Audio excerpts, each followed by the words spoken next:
Jambo jingine, Mheshimiwa Mkuu wa Wilaya, ni changamoto za umeme. Mheshimiwa Mkuu wa Wilaya, Kidegembe hii na vitongoji 6 hapa ambapo tunafanya mkutano, na bahati nzuri vitongoji vingi vimeshafikiwa na umeme, lakini tunacho kitongoji cha Isimike na kitongoji cha Nyanga havijapitiwa umeme. Mheshimiwa Mkuu wa Wilaya, ninaamini watu wa TANESCO wapo hapa kwenye mkutano wako.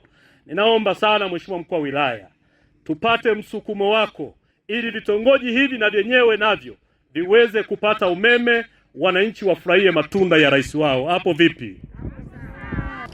Mimi kwa majina naitwa Simon Ruhigiro Kinyunyu.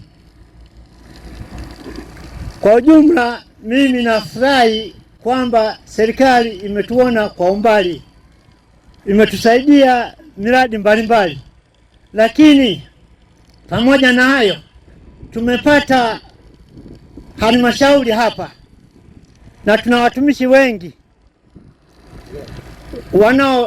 wanaotuhitaji sisi wenyewe pia.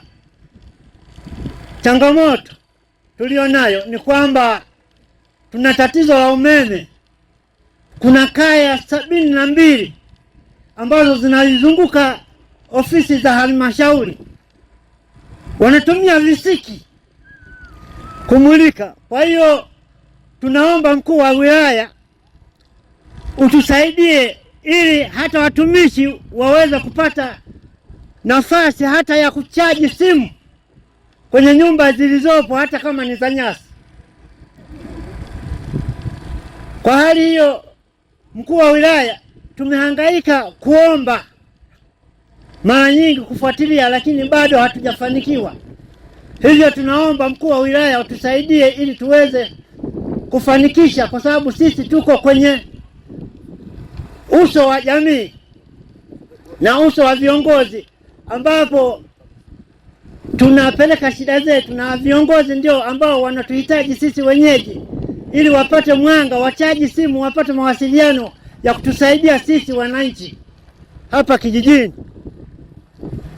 Kwa hiyo kusema kweli tuna shida, kwa sababu wengi wafanyakazi ni wapangaji wetu wengine, lakini bado wanatuomba tungekuwa na umeme, lakini umeme tunashindwa kwa sababu serikali haijatusogezea nguzo wala nini. Kwa hiyo ndugu mkuu wa wilaya, kuzunguka halmashauri yetu ndio uso. Tunaomba tusaidiwe, kwa sababu wafanyakazi wetu pia wanahitaji kuchaji simu na nini, na sisi wenyewe pia tunahitaji mwanga, lakini tunakosa. Kwa majina naitwa Josephat Agustino Kinyunyu, natokea kitongoji cha Ikombe. Niwaombe waheshimiwa, umetamkwa umeme kwamba kila kitongoji huko, lakini kuna vitongoji vingine tunakula kwa macho, hususan kitongoji changu cha Ikombe ambapo ipo halmashauri, majengo yako pale. Kuna baadhi ya mitaa iliyo mingi haina umeme, tunakula kwa macho. Tusiseme umeme upo wakati upo mazingira madogo tu.